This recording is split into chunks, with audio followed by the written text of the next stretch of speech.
नमस्कार दोस्तों, स्वागत है आज की एक और वीडियो में। देखिए, Jio BlackRock mutual fund house के लिए इनका फ्लेक्सी कैप फंड एक गले की हड्डी बना हुआ है और इसके अंदर से रिटर्न्स निकाल कर देना इन्वेस्टर्स को बहुत मुश्किल हो गया है। एक के बाद एक इन्होंने सारी की सारी स्ट्रेटेजी लगा ली, सारे के सारे जो अलादीन था उसका यूज करके देख लिया है, रिटर्न्स निकल कर नहीं आ रहे हैं और एक बार फिर से इन्होंने पोर्टफोलियो के अंदर चेंजेस कर दिए हैं। क्या चेंजेस करे हैं वो मैं आपको बताता हूँ। इसका जो एनएवी है 10 रुपए पे लॉन्च हुआ था और अभी कितने रुपए पे चल रहा है, क्या पॉजिटिव है या नेगेटिव है, वो मैं आपको दिखाता हूँ। वीडियो बहुत ज़्यादा काम की होने वाली है, साथ में आपको बहुत कुछ नया जानने को मिलने वाला है। साथ में आपको एक चीज़ बताऊँ मैं, जो गोल्ड ईटीएफ है, दुनिया भर में गोल्ड ईटीएफ का जो इन्फ्लो है वो बहुत ज़्यादा बढ़ गया है। ये कहा जा रहा है कि भैया जो गोल्ड ईटीएफ है पूरा का पूरा, उसने 88.5 बिलियन डॉलर का वर्ल्ड वाइड क्या करा है, इन्फ्लो आया है। और जो हमारे भारत का एक ईटीएफ है जो कि 15th नंबर पे है, बहुत बड़ी बात है कि भारत का भी एक ईटीएफ है जो कि 15th नंबर पे आ रहा है। लगातार 3-4 दिन की 5 दिन की गिरावट के बाद मार्केट हमारी 26,400-500 पॉइंट के आसपास पहुंच गई थी, ऑल टाइम हाई पर पहुंच गई थी। उसके बाद फिसल कर हमारे ट्रंप चाचा की एक के बाद एक अजीबो गरीब बातों के बाद, ना जाने उन्होंने क्या क्या चीजें बोली, उन सब चीजों के बाद मार्केट फिसलती चली गई और उसके बाद कितने में आ गई, 25,650 पॉइंट के आसपास आकर रुक गई थी शुक्रवार को। फाइनली आज जब ओपन हुई थी तो गिरावट के साथ हुई थी और उसके बाद जब क्लोज हुई तो वही काफ़ी ज़्यादा रिकवरी उसके अंदर हो गई है। अभी के समय में मार्केट के अंदर करीबन आप समझ लीजिए सेंसेक्स के अंदर 300 पॉइंट्स के आसपास की रिकवरी है और निफ्टी 50 के अंदर भी 100 110 पॉइंट की रिकवरी हो गई है। कुछ तो रिकवरी हुई है, कहने का मतलब ये है। तो भैया क्यों रिकवरी हुई है, कैसे हुई है, बात करेंगे। और जो दूसरा स्मॉल कैप और मिड कैप उनका क्या हाल है उसके बारे में भी थोड़ा सा जानने की कोशिश करेंगे। तो वीडियो एंड तक देखिएगा, साथ में चैनल को सब्सक्राइब कर लीजिएगा और वीडियो को लाइक जरूर कर दीजिएगा दोस्तों। बहुत इंफॉर्मेटिव वीडियो है, शुरू करते हैं, साथ में एंड तक बने रहिएगा। कंप्यूटर स्क्रीन आपके सामने चालू हो चुकी है। सबसे पहले आप जो इसका जो जियो ब्लैक रॉक फ्लेक्सी का फंड है, इसका जो पोर्टफोलियो है उसका देखिए, फिर से चेंजेस इन्होंने कर दिए हैं। अब क्या चेंजेस करे हैं वो मैं आपको दिखाऊं उससे पहले जो दूसरी डिटेल है वो मैं आपके साथ में इसकी शेयर करता हूं। क्या डिटेल है वो दिखाता हूं मैं आपको। जियो ब्लैक रॉक फ्लेक्सी का फंड ओपन, मतलब इसको करीबन 2.5-3 महीने तो हो चुके लॉन्च हो रखे। अब आप क्या देखिए, इसका सबसे पहले एनएवी देखिए। 10 रुपए में लॉन्च हुआ था, अब चल रहा है 10 रुपए 8 पैसे पर। मतलब ऑलमोस्ट ये मान लीजिए कि ये 10 रुपए पर ही है, जितने पे लॉन्च हुआ था उतने पर ही है।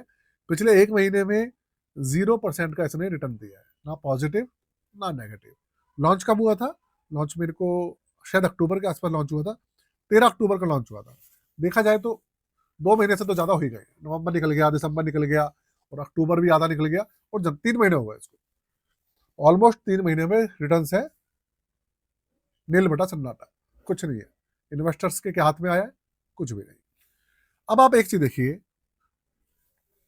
कि जो Jio BlackRock flexi cap fund है, ये इन्वेस्टर्स को किस नाम पर चिपकाया गया था, वो था कि भाई एआई बेस्ड पूरा का पूरा ये म्यूचुअल फंड है।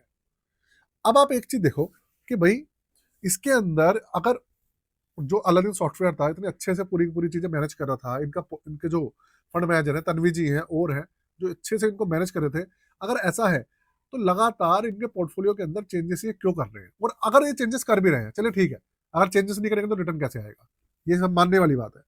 और अगर ये चेंजेस लगातार कर रहे हैं तो रिटर्न आने चाहिए ना। अब आप देखो, इसके अंदर इन्होंने फिर से चेंज करा है।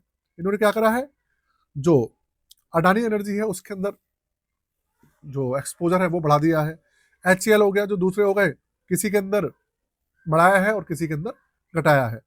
टोटल क्या करा है, 12 स्टॉक्स है जिनके अंदर घटाया है और 34 स्टॉक्स है जिनके अंदर बढ़ाया है। ये चीजें हैं।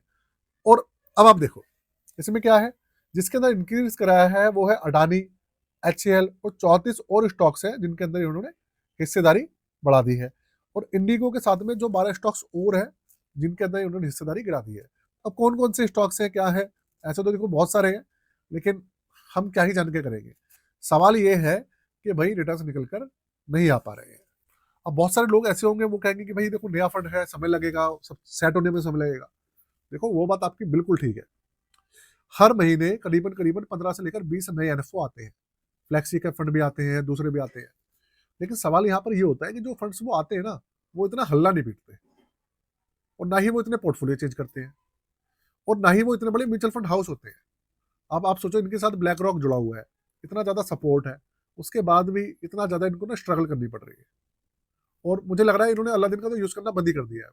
अब जो भी सपोर्ट आ रहा है ना, वो सारा का सारा जो आप समझ लें पूरा का पूरा जो डिसीजन ले रहे हैं वो फंड मैनेजर के द्वारा ही लिया जा रहा है, मुझे ऐसा लगता है।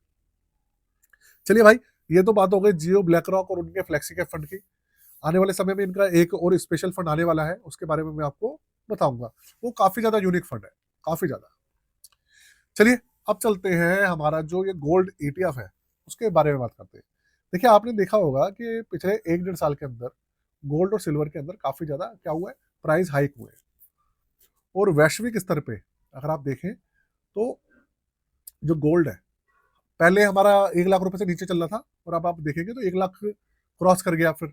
और एक तो ये सब चीजें, और गोल्ड के रेट लगातार बढ़े जा रहे हैं, सिल्वर के रेट भी बढ़े जा रहे हैं, रिटर्न्स की कोई सीमा नहीं है।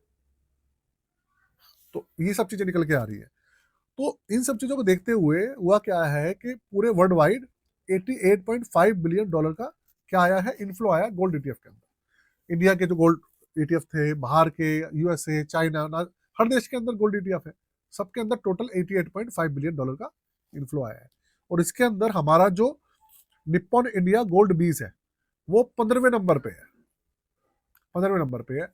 अगर आप हमारे जो गोल्ड, अगर हम देखें तो करीबन 25 से लेकर 30 गोल्ड ईटीएफ होंगे हमारे, मतलब 25 के आसपास गोल्ड ईटीएफ हमारे होंगे अभी के समय में।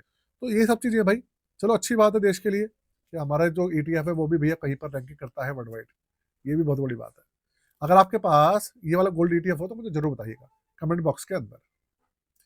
अब आगे बात करते हैं भाई, मार्केट के अंदर आज जो आपको बढ़त देखने को मिली है। आपने देखा, कल मैंने एक वीडियो बनाई थी जिसमें मैंने कहा था कि भाई अगले 3 साल तक मार्केट काफी ज्यादा अप डाउन रहेंगे, रिटर्न्स निकालना बहुत मुश्किल होगा। आप लोगों ने बहुत ज्यादा कमेंट करे, उसके अंदर बहुत ज्यादा प्यार दिया अपना, पॉजिटिव कमेंट भी आए, नेगेटिव भी आए। वैसे नेगेटिव कम आए, पॉजिटिव कमेंट ज्यादा आए थे, और आप लोग ना मेरी बात से सहमत भी कर रहे हो। उस सब का रीजन सिर्फ एक ही है, डोनाल्ड ट्रंप। अब वो सब चीजें तो देखिए चलती रहेंगी, क्योंकि ना इस समय ट्रंप चाचा का कहना यह है कि देखिए देश के अंदर अलग अलग संस्थाएं बनी हुई है, आईएमएफ है, वर्ल्ड बैंक है, हमारा डब्ल्यूटीओ है, बहुत सारे अलग अलग ऑर्गेनाइजेशन है, इंटरनेशनल कोर्ट है, जो कि अलग चीजों को हैंडल करते हैं। लेकिन ट्रंप चाचा का एक बयान आया है, वो क्या कह रहे हैं, वो ये कह रहे हैं कि भाई मैं किसी भी संस्था को, किसी भी कोर्ट को, किसी भी ऑर्गेनाइजेशन को मानता ही नहीं। मैं तो वो करूंगा जो मुझे सही लगेगा और जो मेरा दिल कहेगा। आप समझो कि ये आदमी इस सोच से चल रहा है कि भाई जो मुझे ठीक लगेगा वो मैं करूंगा। तो यार इसका मतलब क्या है, जो बाकी जो है वो तो बेवकूफ है, ऑब्वियस सी बात है। जो नई नई चीजें खोज खोज के ला रहे हैं, और वही तानाशाही वाली बात हो गई कि भाई आप वैसे तो एक लोकतांत्रिक देश में बैठे हो, और कर आप ऐसे रहे, मान आप किसी के रहे नहीं हो, और ऐसे डिसीजन ले रहे हो जो कि अनलॉफुल है, असंवैधानिक है, ऐसे आप डिसीजन ले रहे हो। तो अगर इस तरीके के डिसीजन लिए जाएंगे, आप देखो ना, तो दुनिया की सबसे बड़ी शक्ति के पास ऐसा एक प्रेसिडेंट है जो कि पता ही नहीं है सुबह उठकर क्या डिसीजन ले ले, पता ही किसी को नहीं है। तो भाई आप कैसे उम्मीद कर सकते हो कि स्टॉक मार्केट अच्छे से रिटर्न दे पाएगी।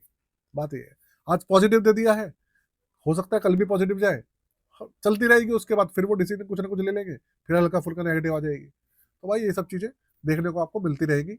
हाँ, 14 जनवरी को देखने वाली बात है कि अब 14 जनवरी को जो डिसीजन आएगा सुप्रीम कोर्ट का, वो क्या आएगा। अगर वहां पर कोई डिसीजन पॉजिटिव आता है तो कुछ राहत की सांस स्टॉक मार्केट को भी मिलेगी, और पूरे के पूरे जितने भी देश हैं, 197 देश हैं, सबको थोड़ी सी राहत की सांस मिलेगी। ये जो टैरिफ का जो झमेला है ना, वो थोड़ा सा कम होगा। ठीक है दोस्तों, तो अपनी वीडियो को यही खत्म करते हैं। कैसी लगी जरूर बताइएगा। आज के लिए जय हिंद, वंदे मातरम।